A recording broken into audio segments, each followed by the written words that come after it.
Kita dengar dalam Advent yang ketiga ini tertulis dalam kitab Lukas pasal 1 ayat yang ke-26 hingga ayat ke-38. Saya akan baca dari Alkitab terjemahan baru 2. Demikian tertulis. Pemberitahuan tentang kelahiran Yesus. Dalam bulan yang ke-6, malaikat Gabriel disuruh Allah pergi ke kota bernama Nazaret di Galilea kepada seorang perawan yang bertunangan dengan seorang bernama Yusuf dari keluarga Daud. Nama perawan itu Maria. Ketika datang kepada Maria, malaikat itu berkata, "Salam, hai engkau yang dikaruniai, Tuhan menyertai engkau." Maria terkejut mendengar perkataan itu, lalu bertanya di dalam hatinya, apa maksud salam itu? Kata malaikat itu kepadanya, "Jangan takut, hai Maria, sebab engkau beroleh anugerah di hadapan Allah. Sesungguhnya engkau akan mengandung dan melahirkan seorang anak laki-laki, dan engkau harus menamai dia Yesus. Ia akan menjadi besar dan akan disebut anak Allah yang maha tinggi. Tuhan Allah akan memberikan kepadanya tahta Daud, bapa leluhurnya, dan ia akan memerintah atas keturunan Yakub sampai selama-lamanya, dan kerajaannya tidak akan berkesudahan." Kata Maria kepada malaikat itu, "Bagaimana mungkin hal itu terjadi? Karena aku belum pernah berhubungan dengan laki-laki." Jawab malaikat itu kepadanya, "Roh Kudus akan turun atasmu, dan kuasa Allah yang maha tinggi akan menaungi engkau. Anak yang dilahirkan itu kudus dan akan disebut anak Allah. Lihat, Elisabet sanakmu itu, ia pun sedang mengandung seorang anak laki-laki, dan pada hari tuanya inilah bulan yang ke-6 bagi dia yang disebut mandul itu. Sebab bagi Allah tidak ada yang mustahil." Kata Maria, "Aku ini hamba Tuhan, jadilah kepadaku menurut perkataanmu itu." Lalu malaikat itu meninggalkan dia. Demikian firman Tuhan, kita bernyanyi. Yesus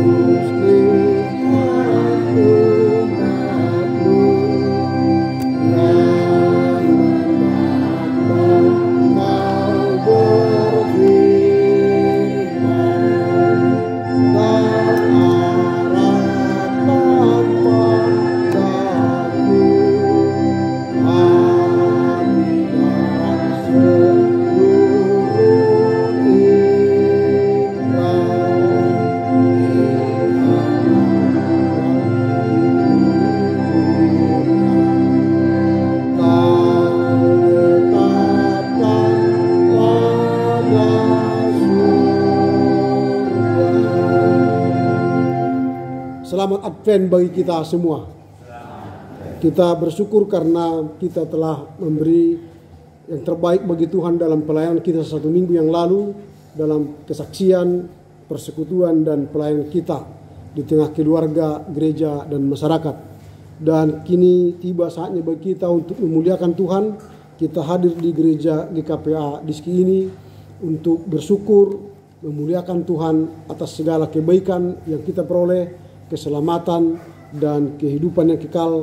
Bahkan kita diberi seluruh yang kita butuhkan selama 1 minggu ini. Kita telah memasuki Advent yang ketiga. Advent yang ketiga adalah masa di mana kita bersukacita karena sudah semakin dekat kedatangan Kristus kali kedua. Dan tema yang akan kita renungkan pada Advent yang ketiga ini, engkau akan beroleh kasih karunia Allah. Engkau akan beroleh kasih karunia Allah.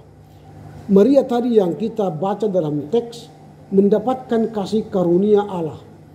Dia belum menikah resmi dengan Yusuf, artinya masih bertunangan. tetapi dia diberi kasih karunia oleh Allah untuk mengandung anak yang kudus yang disebut anak Allah dan akan dilahirkan diberi nama Yesus. Ini sesuatu yang luar biasa bagi Maria. Dia mendapat kasih karunia Allah, diberi kesempatan untuk mengandung seorang anak yang maha kudus, yang maha tinggi, anak Allah yang dinamai Yesus. Jadi dalam bahasa Yunani kalau disebut dengan kasih karunia, charis, itu berarti pemberian Allah yang tidak layak sama sekali kita terima. Itu charis artinya ada sesuatu yang mungkin kita tidak layak menerimanya, tapi Allah memberi kepada kita. Kita misalnya tidak hanya Maria yang mendapat charis atau kasih karunia, tetapi kita semua pun mendapatkan kasih karunia. Apa itu? Keselamatan kekal. Sejatinya orang yang berdosa itu adalah mati kekal, masuk neraka. Tetapi kita karena kasih karunia-Nya maka diberi keselamatan kepada kita. Sebenarnya tidak layak karena kita sering berdosa, jatuh ke dalam kejahatan, jatuh ke dalam taatan kepada perintah Tuhan, firman Tuhan, hukum Tuhan. Sejatinya kita tidak layak menerima keselamatan, tapi Tuhan berikan kepada kita. Itulah yang disebut dengan kasih karunia. Nah, kalau dikatakan engkau mendapatkan kasih karunia, itu tidak hanya kepada Maria, tetapi juga kepada kita sekarang, jemaat GKPA yang ada di Diski ini. Jadi apa yang hendak kita pelajari dari tema ini? Ada beberapa catatan kita, apa itu sebenarnya kasih karunia yang diberikan kepada Tuhan kepada kita. Dan apa itu pelajaran penting dari teks ini. Yang pertama, kasih karunia adalah anugerah yang diberikan Allah kepada kita. Kasih karunia itu diberikan Allah kepada kita. Dan tidak hanya kepada Maria, saya katakan tadi. Kalau Maria diberi kasih karunia mengandung seorang anak yang kudus, maka kepada kita diberi keselamatan kekal yang akan memberikan kita tempat, bahwa bumi ini tempat sementara, tapi kita akan berakhir di surga kekekalan. Hanya orang yang beriman, hanya orang yang mendapatkan kasih karunia lah yang akan layak masuk surga kekekalan. Kita tidak dapat masuk surga dengan usaha kita sendiri. Kita tidak bisa masuk surga dengan seluruh iman yang kita lakukan, atau dengan upaya-upaya yang kita lakukan, rajin beribadah, berdoa, bernyanyi, dan sebagainya. Tetapi kita mendapatkan keselamatan kekal hanya karena anugerah Tuhan, sola gratia. Itu yang pertama yang kita pelajari dari teks ini. Yang kedua, kasih karunia membawa panggilan yang mulia. Kalau ketika Maria menerima kasih karunia ini, dia berkata, bagaimana mungkin ini terjadi kepadaku? Tidak mungkin, aku belum menikah, belum pernah bersatu dengan seorang laki-laki. Mana mungkin? Tapi panggilan itu kepada Maria untuk melakukan tugas ilahi itu, dia tidak tolak. Bahkan di ayat yang ke-38 nanti kalau kita baca, dikatakan di sana, aku ini hamba Tuhan, jadilah padaku menurut perkataanmu itu.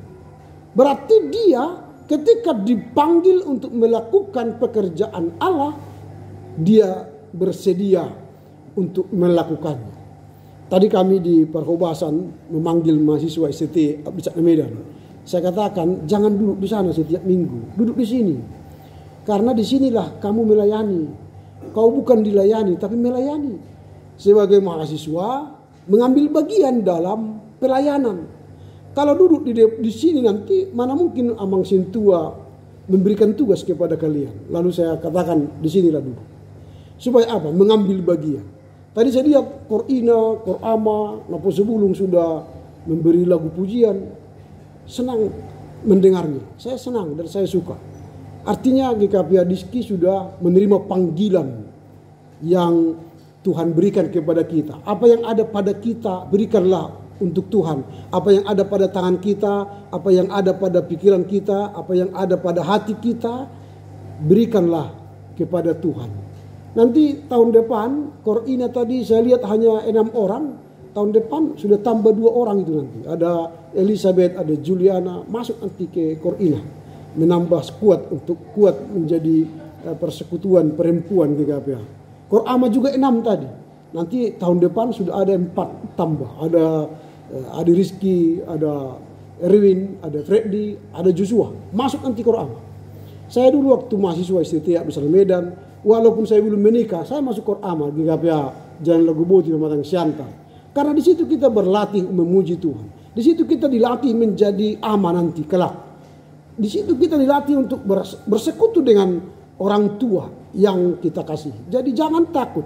Mulailah melayani dari apa yang ada pada diri kita sendiri. Apa yang ada pada tangan kita. Apa yang ada pada pikiran kita. Apa yang ada pada hati kita. Berikanlah untuk Tuhan. Kita dipanggil untuk melakukan tugas mulia. Jadi kalau Maria dipanggil untuk mengandung anak yang kudus, maka kita dipanggil sesuai dengan apa yang ada pada kita, talenta kita, kemampuan kita untuk memuji Tuhan.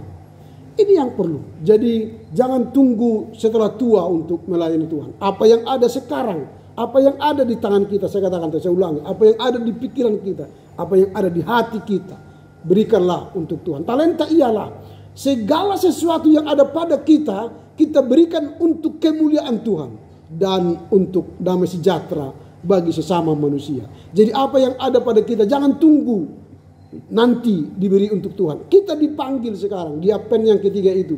Berikanlah apa yang ada padamu untuk memuliakan Tuhan. Jika Maria memberi dirinya untuk mengandung anak, maka kita tidak mungkin seperti Maria dengan beda tugas fungsi yang lain. Kita dipanggil untuk tugas panggilan Tuhan. Itu yang kedua. Kasih karunia membawa panggilan yang mulia. Yang ketiga, kasih karunia Allah tidak bebas dari tantangan.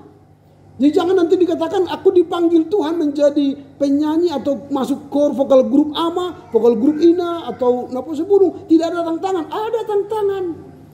Maria, mana mungkin aku Tuhan mengandung, aku belum menikah, belum bertemu dengan laki-laki. Nanti kan dihina oleh orang-orang Yahudi. Bisa hamil padahal masih bertunangan. Jangan-jangan itu kan tanda titik. Jangan-jangan itu kan tantangan. Kok bisa hamil? Berarti kalau dari segi adat Yahudi gagal. Berarti ada sesuatu antara Maria dengan yang lain. Bisa hamil tanpa menikah secara resmi. Ini tantangan. Resikonya tinggi. Jadi orang yang dipanggil untuk melakukan tugas mulia tidak bebas dari tantangan. Melakukan tugas mulia itu berarti di hadapan kita ada resiko tinggi. Tapi jangan takut. Tuhan berkata, aku menyertai engkau sampai pada akhir. Kalau mahasiswa ini nanti ikut bergabung ke Korina dan Korama, ada tantangan nanti. Pulang ke asrama jam 11. Lewat jam 11 nanti di mana mereka tinggal. Gitu, tantangan. Maka kelolalah tantangan, resiko itu supaya tidak menjadi masalah. Itulah kemampuan kita memanajemen diri kita, masalah kita. Kita bukan sumber konflik tapi menyelesaikan konflik. Kita menyelesaikan resiko yang akan kita hadapi ketika kita dipanggil untuk melakukan tugas mulia. Jadi kalau dipanggil menjadi warga jemaat GKPA, meskipun ada resiko, ada. Kadang-kadang malas. Dari sini ke GKPA berapa kali sambung angkut ya? 1, 2, 3 menunggu angkut lama sekali. Kan itu kan tantangan itu. Nanti kalau saya ke GKPA kolekte 4 kali, 3 kali sekian, ongkos lagi. Kali berapa kami di rumah ini? 1, 2, 3, 4. Dikalikan secara ekonomi bisa bangkrut.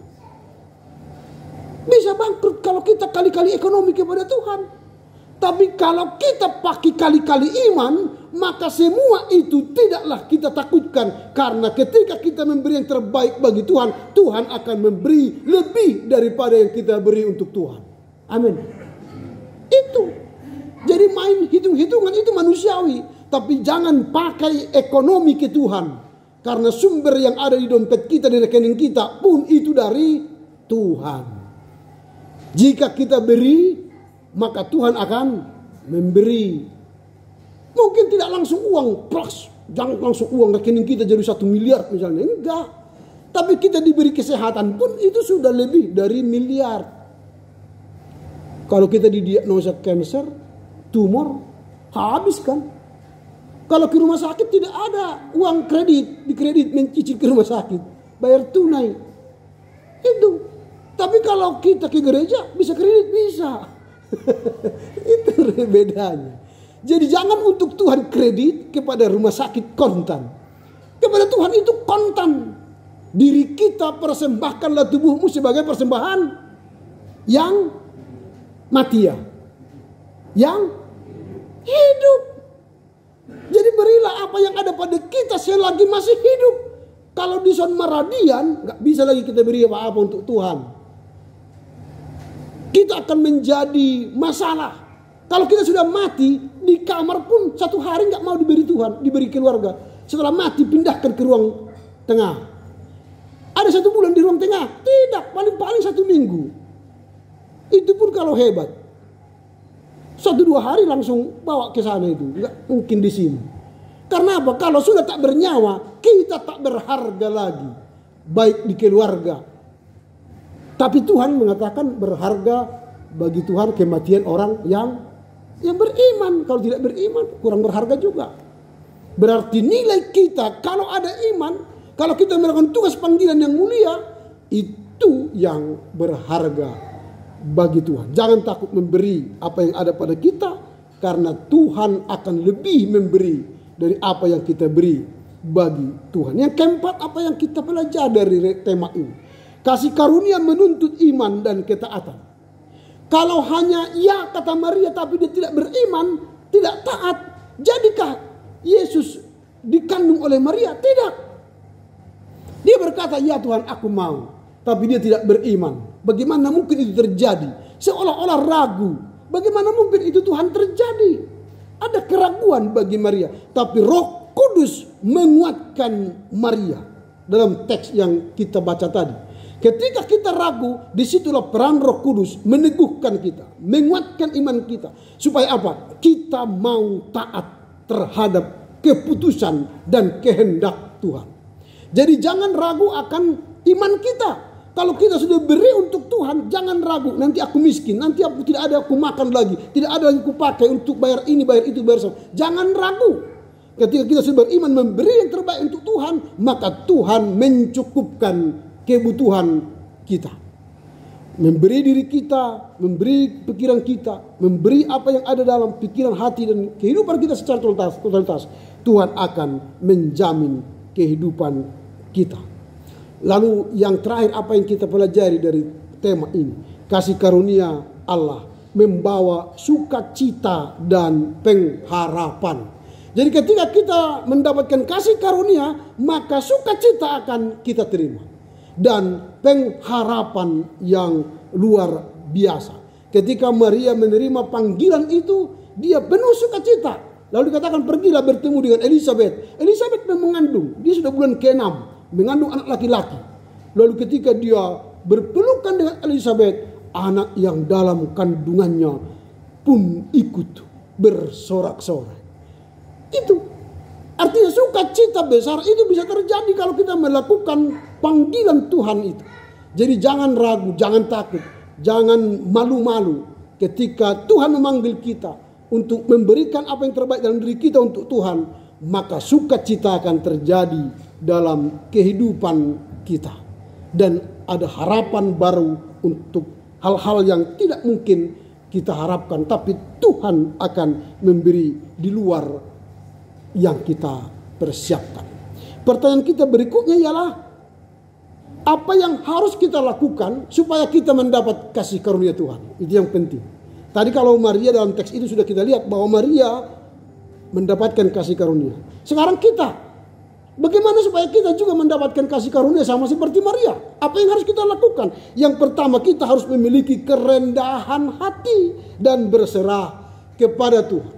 Orang-orang yang berserah kepada Tuhan dan memiliki kerendahan hati, itulah orang yang akan mendapat kasih karunia. Minggu yang lalu dikatakan, aku akan meratakan bukit dan gunung. Gunung itu ego kita, bukit itu ego kita. kemampuan kita yang kita andalkan untuk Tuhan, maka Tuhan tidak mau datang kepada kita. Jika kita punya ego yang tinggi, harga diri yang tinggi. Tapi bagi orang yang merendahkan hati, meruntuhkan gunung dan bukit itu, maka dia menekan egonya, dia membuat dirinya menjadi orang yang egaliter, yang sejajar dengan orang lain, maka kepadanya lah Tuhan datang. Maka kepada dialah ada kasih karunia. Maka rendahkanlah hati kita di hadapan Tuhan. Maka Tuhan akan memberi kasih karunia-Nya kepada kita. Itu yang kita lakukan supaya kita sama seperti Maria mendapatkan kasih karunia Tuhan. Yang kedua, percaya kepada janji Allah. Kalau Maria tadi mengatakan engkau akan melahirkan, namanya dia Yesus, sebutlah dia anak Allah, tapi dia tidak meyakini janji Allah akan terjadi, maka itu tidak akan terjadi. Sering kita berdoa, ketika kita amin, kita ragu akan apa yang kita minta kepada Tuhan, maka itu pun tidak akan terjadi. Tapi ketika kita berdoa, kita katakan amin, amin artinya ya, Tuhan akan mengabulkan, maka itu terjadi kepada kita. Maka iman haruslah dibarengi janji Tuhan nyata bagi kita. Jadi kalau kita ingin dapat kasih karunia, percayalah janji Tuhan nyata dalam hidup kita. Supaya apa? Kasih karunia-Nya akan kita terima dalam kehidupan kita. Ayat 38 tadi dikatakan, sesungguhnya aku ini adalah hamba Tuhan, jadilah kepadaku menurut perkataan. Itu yang kedua, bagaimana cara kita supaya mendapat kasih karunia. Yang ketiga, supaya dapat kasih karunia, kita taat kepada panggilan Allah. Jadi kalau kita dipanggil nanti, saya katakan tadi kepada mahasiswa ini, masuklah tahun depan ke Korina, masuk ke Korama, rajinlah kena sebelum, taatlah, maka nanti kelak mereka ini nanti tidak susah lagi kalau praktek di lapangan. Karena apa? Sudah terbiasa melakukan tugas pelayanan di GKPA Diski. Ada banyak pendeta GKPA waktu studi dia setia di sana Medan, lalu praktek dia kaku. Karena apa? Tidak terbiasa. Dipikirnya praktek itu nanti setelah calon pendeta baru praktek. Itu salah. Praktek itu dimulai sekarang. Ada banyak orang ketika melamar pekerjaan, dia pikir setelah bekerja baru nanti dia dapat melakukan yang terbaik bagi perusahaannya. Salah. Ketika magang itulah perusahaan sebenarnya sedang menilai kita. Kalau kita magang di sebuah perusahaan, masa magang kita sudah excellent, punya kualitas, punya kualifikasi, maka nanti rekomendasi pada akhir magang, engkau datang kalau sudah tamat ya, itu rekomendasi. Tapi kalau pas magang kita tidak melakukan yang terbaik, nantilah setelah tamat baru melamar, maka kesempatan bagi kita tertutup.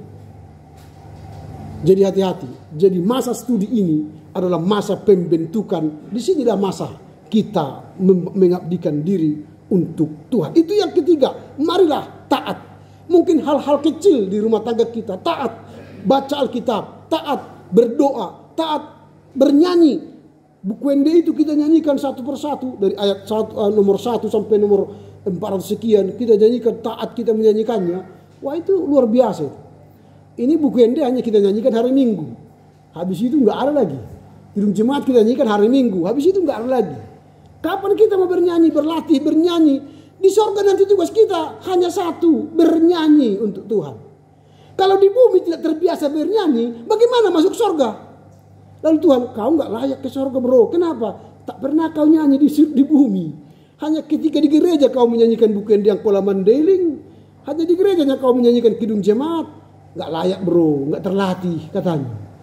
Jadi sekarang mulailah berlatih bernyanyi. Banyaklah bernyanyi. Bernyanyi Kidung Jemaat, pelengkap Kidung Jemaat, buku yang Kola Mandeling, buku di HKBP, kita enden-enden GBKP kalau ada. Nyanyikan aja. Daripada lagu kita itu ya nggak masuk surga. Apalagi lagu-lagu sekarang kan cinta ketiga lagi kan, lagu-lagu yang menyesatkan kan, lagu-lagu RPP itu. Sudah punya istri pun kita cintai dia, salah itu. Jangan nyanyikan, dinyanyikan di mana-mana. Cinta ketiga kan salah. Lalu nyanyikan aja lah lagu Kidung Jemaat buku Ende. Di somaau hau konau tuho. Ah itu kan ketika kita sedang sendiri, tidak ada lagi pekerjaan, ambil aja buku yang Kola Mandeling. Satu-satu kita nyanyikan. Nah itu contoh taat. melakukan kehendak Tuhan.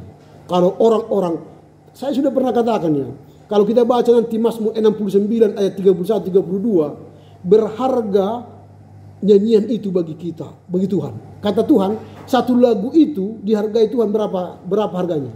Lebih daripada sapi jantan. Jadi kalau kita setiap hari bernyanyi satu saja lagu pujian, itu dihargai Tuhan satu sapi jantan. Sekarang sapi jantan berapa harganya? 20 juta. 20 juta. Kalau hari ini kita bernyanyi 7 kali nyanyian Bukende Angkola Mandela, 7 kali Kidung Jemaat, 7 kali 20 juta, kita pulang nanti kita bawa 120 juta loh. Bonus kepada Korina, Korama dan Napus Sebulung tadi. Mereka 8 kali bernyanyi. 8 kali 20 juta, 160 juta bagi mereka. Yang lain-lain normatif. Nah supaya tambah setiap hari nyanyikanlah lagu pujian itu Tuhan. 20 juta, 20 juta, 20 juta. Menabung harta surgawi. Sudah berapa rekening harta surga kalian sekarang? Ya ditabung loh. Karena tidak ngapain kita hidup di dunia ini lama-lama. 70-80 tahun. Tapi di total hidupnya 80 tahun. Hanya 2 jam dia bernyanyi Bukende. Gak masuk surga itu. 2 jam bernyanyi Kidung Jemaat. Gak masuk surga. Dari 80 tahun hidup kita. 30 tahun dihitung. Ini banyak kali bernyanyi kawan ini. Cocok masuk surga kau. Karena tugas kita di surga hanya bernyanyi. Tak ada lagi di situ kedengkian, iri dengki, lapar, haus, enggak ada lagi. Yang tugas kita nanti memuji-muji Tuhan. Supaya di surga nanti ada lagu Angkola. Mana orang Angkola katanya? Oh tunjuk tangan. Nyanyi dulu buku yang Angkola. Oh bernyanyi kita. Itu. Mana orang Angkola? Ada Tuhan. Aduh, si miskin kali buku yang Angkola ini di dunia dinyanyikan. Karena enggak ada yang nyanyikan. Nah itu ya. Jadi itu yang ketiga, supaya kita dapat kasih karunia, marilah kita taat kepada panggilan Allah. Apa yang hendak kita renungkan dari renungan atau khotbah Advent yang ketiga ini, supaya kita bawa kabar baik pulang ke rumah. Yang pertama, kasih karunia Allah adalah pemberian, bukan usaha kita sendiri.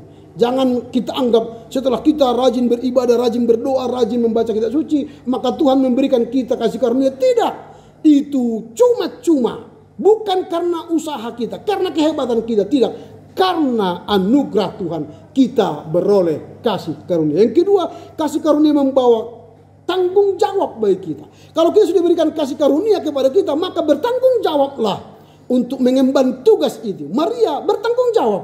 Sampai Yesus lahir, tidak hanya lahir, dia membesarkan Yesus, bahkan mendidik Yesus. Supaya apa? Menjadi anak yang berhikmat. Maka Yesus disebut menjadi anak yang bertumbuh besar, berhikmat. Itu peran daripada Maria dan Yusuf. Kita sebagai orang tua pun harus mengajari anak kita supaya bertumbuh cerdas, beriman, dan berhikmat. Anak itu diberikan kepada kita, bukan kita suruh-suruh saja kerjanya. Tapi kita bertanggung jawab sebagai orang tua yang baik, berkualitas mengajar anak, menjadi orang tua yang menanamkan nilai-nilai spiritualitas kepada anak-anak kita. Yang ketiga, iman adalah kunci untuk memasuki atau mengalami kasih karunia. Supaya kita menerima kasih karunia, milikilah kunci. Kuncinya apa? Beriman kepada Tuhan. Beriman kepada janji Tuhan. Beriman kepada firman Tuhan. Maria ketika dia beriman, maka kunci daripada kasih karunia itu terbuka untuknya untuk melakukan tugas panggilan itu. Dan yang terakhir, apa yang hendak kita renungkan dari teks ini, Allah menyertai mereka yang menerima kasih karunia-Nya. Maria tidak hanya diberi tugas, tapi Allah menyertai. Dalam kandungan disertai Yesus, lahir disertai sampai dia mati di Golgota. Allah menyertai manusia Yesus selama di bumi ini. Kita pun di bumi ini dilahirkan bukan hanya untuk bermain-main di dunia ini. Tapi kita dilahirkan di dunia ini, ada di dunia ini. Tujuan kita ialah memuliakan Allah. Selama berapa lama kita di dunia ini, muliakanlah Allah. Maka ketika kita berakhir dari dunia ini, hidup kita telah layak menerima kasih karunia dan masuk surga kekekalan. Selamat merayakan Advent yang ketiga. Bahwa pada Advent yang ketiga ini kita beroleh kasih karunia dari Allah. Dan karena itu kita layak masuk surga kekekalan. Amin. Kita bernyanyi.